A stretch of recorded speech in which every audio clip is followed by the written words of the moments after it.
The next time you have a few minutes on a Saturday morning, put your hiking boots on, take a bus, and get out into a park, or go even further.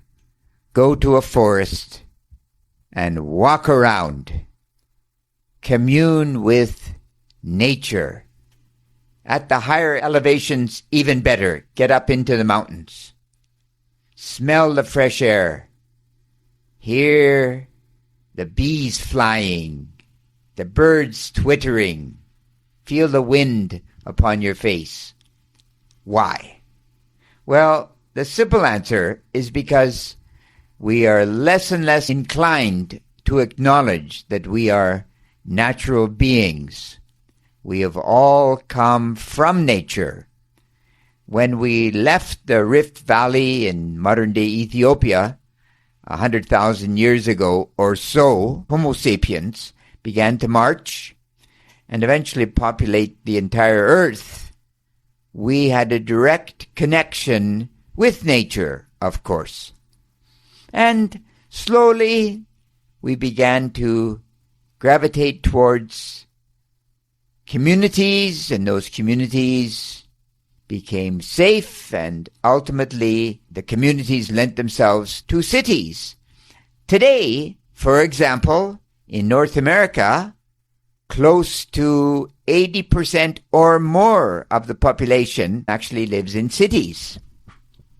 And in Europe, 75%.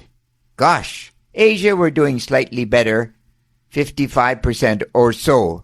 But obviously we all know this. The trend is growing. We are getting more and more and more divorced from nature. And this is a very dangerous thing for many reasons.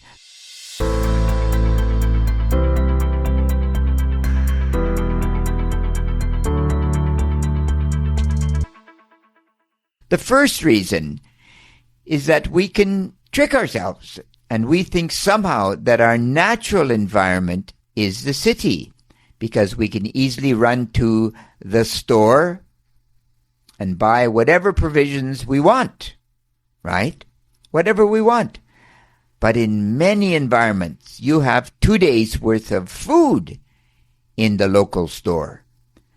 And when that store is not resupplied, very quickly you will have famine. And, of course, social insurrection. And this has happened many times in history. I was reading something the other day that I think you might find a little bit interesting. We all know, of course, the Roman Empire. And the first emperor was Augustus. And a little bit before the Roman Empire is formed, it goes along and it runs along. It has a really good run right up until the Roman emperor. The one we know, I think most of us know, is Marcus Aurelius. He's the great emperor. His book, Meditations, he's a great Stoic philosopher, etc., still held up to be a wonderful work. And it is. It's a good book. I recommend it. His diary, if you will, his journal. But the end of the golden age of the Roman Empire was created by a plague.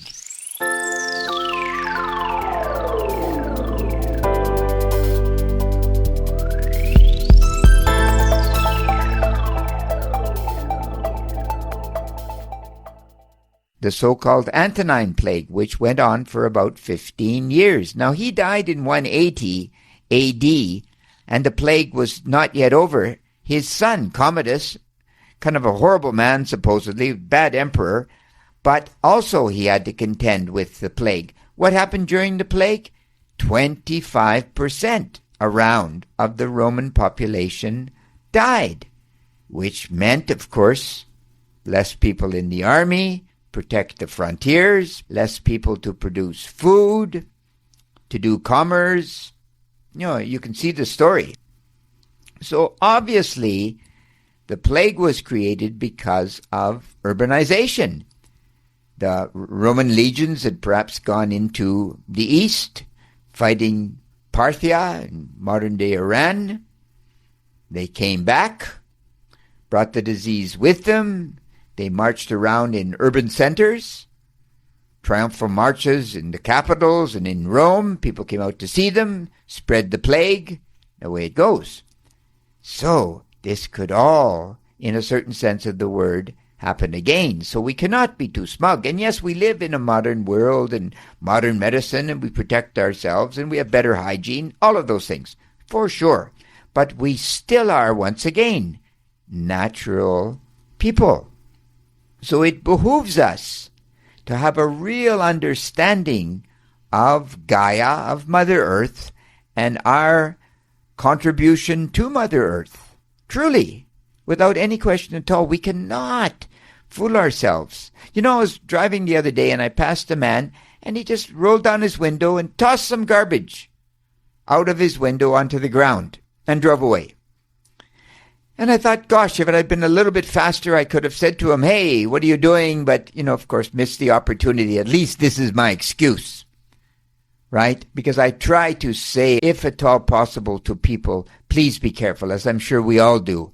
Please protect Mother Earth. Please protect her.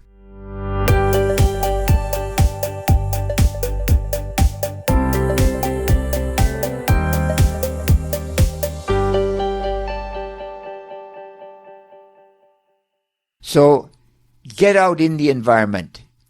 Get that Saturday or that Sunday morning. Find that Sunday morning and go off and do a walk and have a relationship with nature, because slowly but surely we're losing those contacts.